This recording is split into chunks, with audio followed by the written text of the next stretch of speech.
Predvianočné stretnutia susedov či obyvateľov sídlisk sú pre Bratislavu v tomto období typické. Inak tomu nie je ani v prievoze. Možno aj dážď navodil komornú atmosféru.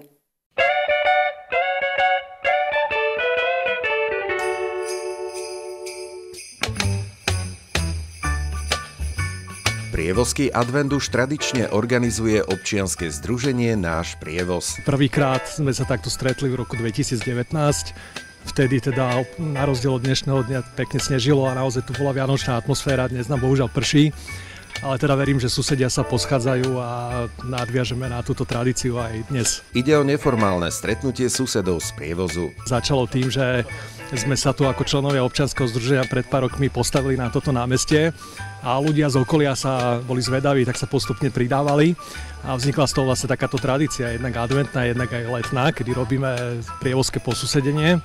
A v podstate ľudia z okolia sa zídu, každý prinesie niečo, čo už má pred Vianocami napečené, nejaké svoje dobroty, alebo niečo z vlastnej záhrady, alebo z nejakej vlastnej kuchyne a sa tu vlastne spoločne stretneme a spoločne sa takto pred Vianocami pohostíme. Pohostenie priniesla aj dáma z radou poslaneckého pléna Ružinova. Prišla som s čerstvým pečivom, priamo vyťahnutým z pece od tuto nášho lokálneho peciara a taktiež som nesla koláč.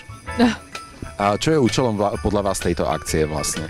Združiť susedov a nejakým spôsobom podporiť budovanie komunity a dať možnosť aj seniorom alebo ľuďom, ktorí nemajú taký priestor sa stretávať s druhými ľuďmi, tak ten priestor im vytvoriť. A aby sa potešili aj chuťové poháriky, susedia si priniesli sladké i slané pochutiny, ale nie len oni. Tento rok nás podporilo aj ružinovské trhovisko Miletičová.